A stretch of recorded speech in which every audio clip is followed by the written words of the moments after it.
Teen online streamer Akatsuki Iride receives an invitation to participate in a special stage of infamous video game, The Ones Within Genome, known for causing its players to disappear.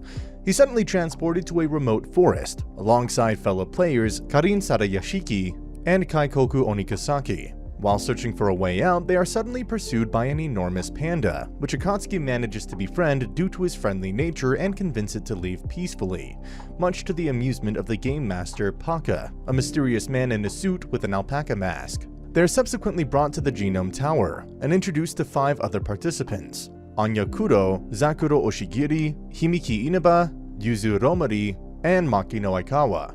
All of them online game streamers that received the invitation and wound up here. Paka explains that all of them have been chosen as active players in the game and are being broadcast live 24/7 in order to attain 100 million views of their gameplays, lest they will spend permanent imprisonment in a white room of endless waiting that would drive anyone insane. Akatsuki, Karin, Zakuro, and Anya are tasked with completing a Ouija board game by fulfilling its 3 wishes for their second stage after fleeing the panda, and retrieve a chromosome as a proof of their completion.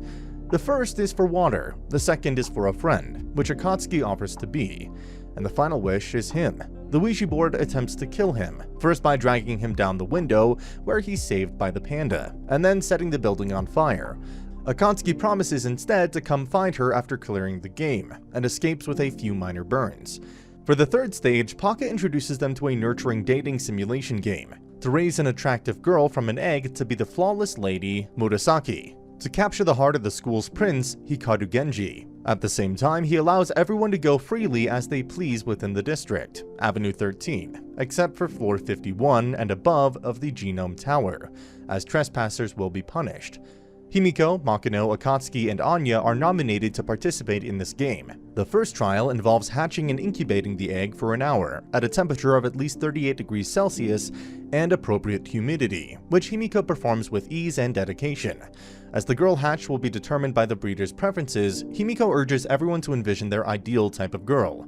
But what is birthed is a miniature version of the giant panda, with a feminine attitude and afro hair. Murasaki is accidentally charmed by Makino after gazing into his eyes, but everyone persuades her to go to school anyway. And with the girls, and Iride dressed as one, infiltrating the classroom to watch out for her, Hikaru is revealed to be an insecure teacher who uses his good looks to feed his narcissism. As Murasaki's muffin is crushed by him, she makes more and gifts them to the players instead, confessing that she loves all of them. With her love fulfilled, the players earn the second chromosome. After the stage, Yuzu returns to her room and opens a closet plastered with photographs of Akatsuki.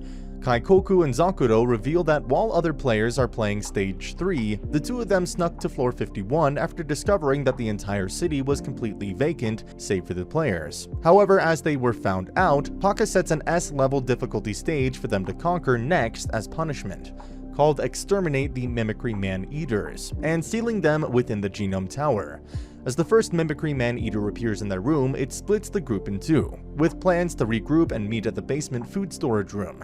The monsters multiply extensively in their chase, frequently imitating the appearance of their comrades to fool them, but the group successfully manages to meet as the sun sets. Akatsuki reveals that the Mimicry Man-Eaters operate based off sunlight, and due to night falling are currently inactive, allowing Yuzu to arrive with a bunch of countermeasures. Yuzu digs out a bag of poison needles and hands them out to the boys to kill the monsters the next sunset, while leaving the girls and Makino behind to protect their food source. In her room, Kaikoku finds her closet of Akatsuki pictures and begins to suspect that not all the players are allies. As the sun sets on their second day of stage 4, there are 5 vials left. Akatsuki accompanies Karin to use the toilet at night, but leaves halfway to use the men's restroom. There, he is confronted by Yuzu, who reveals her startling knowledge of Akatsuki's habits after dedicating her whole life to observing him.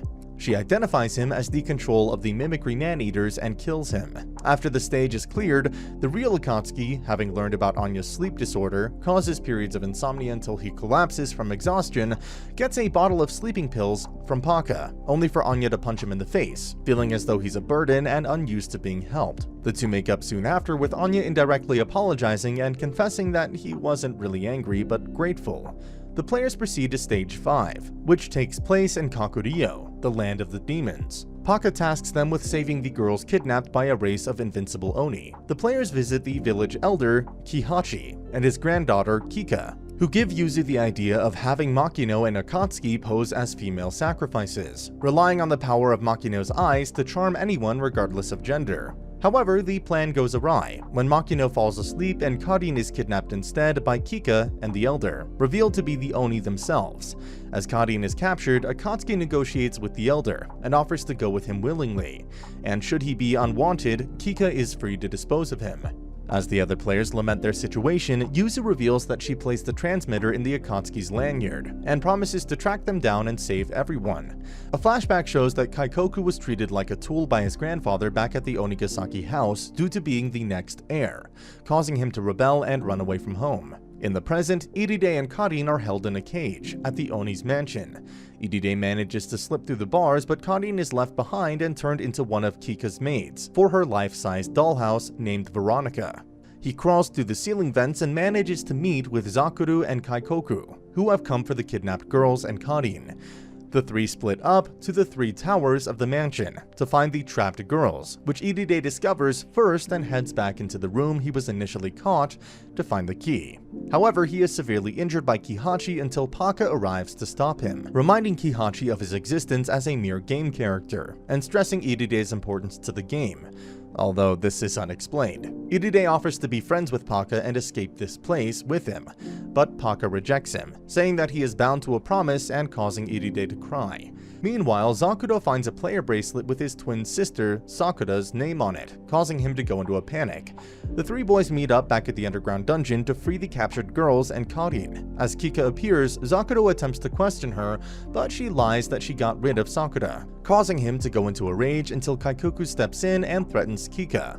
With Kihachi no longer responding to her calls, she confesses that she really cannot remember a girl resembling Zakuro from 2 years ago.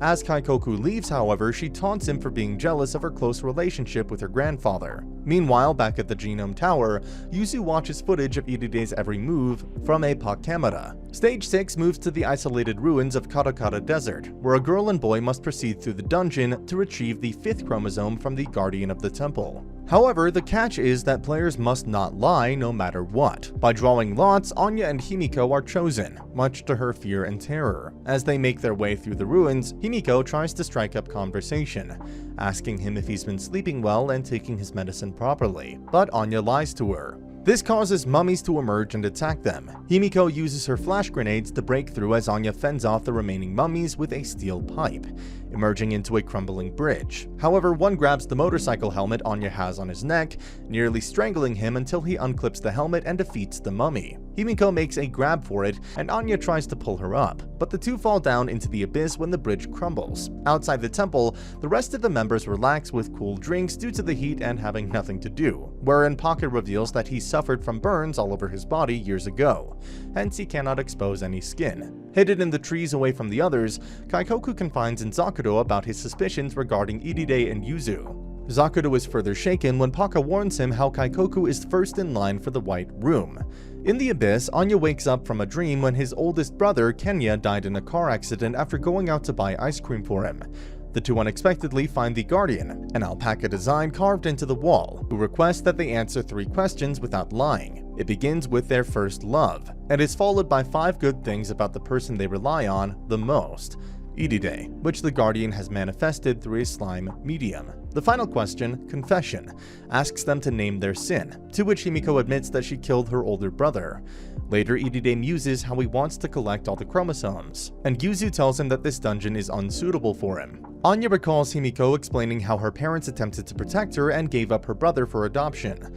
He subsequently went missing for 7 years and was declared dead officially, causing Himiko to lament why her parents wanted to save only her. Stage 7 escalates quickly into a game of hide-and-seek, with the 3 curse-stealing sisters, Misery, Isabella, and Carrie, tall, monstrous triplets with an eye patch each that operate based on a bell rung every 15 minutes.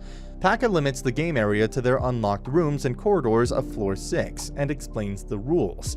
If a person is caught once, his or her vision will be stolen, but if the person is caught twice, his or her eyeballs will be next. The only way to remove the first curse is by touching someone that hasn't been cursed, and the aim of the game is to have nobody remaining that is cursed after an hour. The first round proceeds with the 3 girls, Kaikoku and Zakudo being cursed after 2 rooms were opened, meaning that the 3 out of 8 probability has a low chance of succeeding unless all of them manage to receive help immediately after being cursed. The second round returns with all of them deciding to split up. When Kaikoku hides in Yuzu's room, he finds a strange photo of a man and a woman resembling Iride and Yuzu wearing lab coats, but with their faces scribbled out, as well as a suspicious stack of research papers titled Experiment Data on District 13. As Anya and Iride are cursed this time, Iride attempts to leave to find someone pure, but realizes that Carrie is waiting outside and blocking the door. This forces the 2 boys to hide in the same room, despite being cursed once, escaping a close call by switching hiding spots from inside the wardrobe to behind its doors. The final round has them on a gamble, as everyone stays in the same room, with Iride promising them that the sisters won't come. Everyone clears the stage without being cursed. That night, everyone is in bed for a good rest, while Kaikoku scans through the data files on each of the players he stole from Yuzu's room, with only 2 files of Iride and Yuzu that are missing. Surprised at how detailed the information is, he finds a note detailing how his grandfather is on his deathbed, and heads up the levels of the Genome Tower angrily with a sword in hand. The next morning, Zakudo is shocked to find that Kaikoku has disappeared, having been admitted to the White Room. Paka brings Kaikoku his breakfast the next morning, advising him to eat after the anesthetic administered to him has worn off. Paka also explains that he now has to wait for his friends in the room alone until they reach 100 million views, with a newly added player bracelet on his wrist to make things easier for the workers here should he die. In retaliation, Kaikoku bites Paka's hand. When Paka returns to the Genome Tower, the rest of the players announce that they are going on strike and refuse to participate in any games until Kaikoku is returned to them. Zakudo asks if Iride is on their side, to which Iride promises that all 8 of them will be back together again. To give everyone a chance to redeem the prisoner, Paka offers them a 72-hour puzzle game for Stage 8 with 30,001 pieces. In finding the piece that does not belong, they will hence earn the password combination to the White Room to free Kaikoku. While explaining the rules, he warns Yuzu to know her place, hinting that he picked a puzzle game on purpose to test her specialty. The players take turns napping while Yuzu insists on working non-stop on the puzzle. As her genius intellect tells her that it is impossible to make it, Karin comforts Yuzu and uses her photographic memory to help, as everyone watches on, believing in her. Meanwhile, back in the White Room, Kaikoku recognizes the player bracelet to be similar to the one Zakudo found in the Oni mansion, and discovers a secret tunnel beneath the bathroom tiles. He comes across a group of 3 players who were likewise sent to the White Room: Nanami Omishima, Chihiro Akafuda, and Zakudo's sister, Sakura, who managed to live and survive in this place nicknamed the Underground. Nanami reveals to Kaikoku that the name 13th Avenue doesn't mean that there are other places like that. Rather, the name of the place is updated each time the players change. The entire game occurs on this unpopulated island where supplies and people are frequent, only that Paka hides them well. Kaikoku also discovers that while Sakura and Zakudo are twins, the 2 are very different in their personality, with Sakura being more outspoken and brave and preferring to work with her hands. As the 2 wade into the drains to find some tools, Sakura speaks about a legend where mermaid ghosts exist here, only for the water to ripple disturbingly. The underground drains turn out to be populated by goldfish. However, Kaikoku soon feels hair wrap around his ankles and pull him underwater, where he sees a gigantic, carnivorous goldfish. Luckily, Nanami and Hito come to their aid, with Nanami mentioning how 4 years ago these goldfish were involved in a game stage. Paka notices that Kaikoku has disappeared from the White Room, although its door is still locked. Kaikoku speculates that Paka may have let him escape on purpose to round up all the defectors, and strikes up a deal with Nanami to exchange information from time to time. Yuzu, her confidence regained, explains the Lun algorithm. She then requests that she manage on her own, with Karin left as a body pillow, when there is 30 minutes remaining. In the unlikely chance that she fails, everyone will use the last resort method suggested by Anya prior to the stage's beginning. However, halfway through assembling the puzzle, Yuzu throws up and Karin rushes to find someone in a panic. Yuzu longs to touch someone and not be alone. Feeling the Ouija board ghost, whom she calls Big Sister, pat her head. Paka takes pity on her and helps her fill in the border of the puzzle, before leaving a final piece behind and warning her not to forget her master again as a recorder. The players manage to unlock the White Room and free Kaikoku, who returns there momentarily after promising Sakura not to tell her brother. In the infirmary, Kaikoku confronts Yuzu about the data in her room, to which she explains that she's a minor prototype, or recorder, for the game, who sends all information to Paka regarding the player's emotions and thoughts, and allows Kaikoku to decide what his next action will be towards her. Kaikoku decides to call it a truce until Yuzu has decided whether she wants to be their friend or foe, remembering Zakuro telling him how she worked herself till she collapsed for his sake. As he leaves, Yuzu thanks him wholeheartedly. Paka invites them to a virtual reality, or VR, simulation game for Stage 9, where the players from the Ouija board game will have to raise the child versions of Kaikoku, Yuzu, Makino, and Himiko, so that the bulbs on their heads will bloom into flowers, based on the amount of love given to them. Players will clear the game when 3 out of the 4 flowers bloom. Himiko is easily done by tamagoyaki, Kaikoku by his favorite dried fish, and Yuzu by Akatsuki and Karin praising her intelligence. Although this meets the condition for clearing the game, Paka reveals that there has been a glitch and Makino still remains connected in his capsule and synced to the game, which means that he will still remain in his child form. Even with the help from the now reverted Yuzu, Himiko, and Kaikoku, Makino refuses to bloom and seems to look extremely sad. Iride manages to find Makino's real body, held in the game, and chats with him about love. Makino recalls how his parents always fought and neglected him, but he was taken care of by his kind teenage neighbor, Sumide, as a child, falling in love with her. However, Sumide never knew his feelings and fell in love with someone else instead, causing Makino to turn to love games for comfort.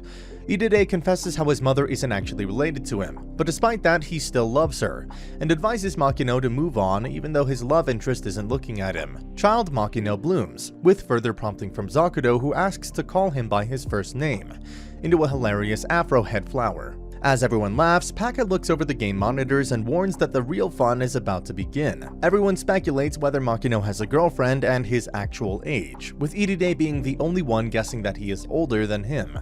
Paka invites the group into a bonus stage, where players gamble to double their coins and win attractive prizes, with the grand prize as a wish-granting trinket, where Paka will grant the wish of a person provided it's within the game. The players go around gambling, but as Iride plays a game, he's sucked into an alternate portal and disappears. Paka assures that Iride will not come to any harm, but as the stage has a 2-hour time limit, if Iride does not return, the game will close and he will be stranded there forever. Paka gloats that the likelihood of Iride returning is low though. In the portal, Iride sees a vision of a woman, resembling him. Everyone decides to save Iride using the ticket. With only a few minutes left, Makino manages to earn close to 5,000 coins by playing slots, half of the ticket's cost. Yuzu decides to bet 5,000 coins on one game with the highest probability of winning, high or low, where the player guesses whether a face-down card is higher or lower than the first card dealt.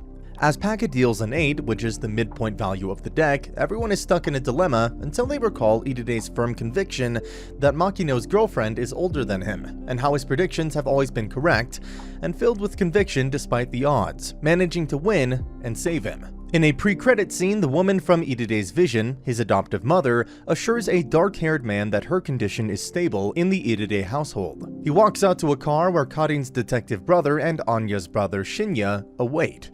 And that's the end of the video. As always, if you liked what you saw, subscribe to the channel. I'll be uploading a lot of videos just like this, so I'll see you at the next one.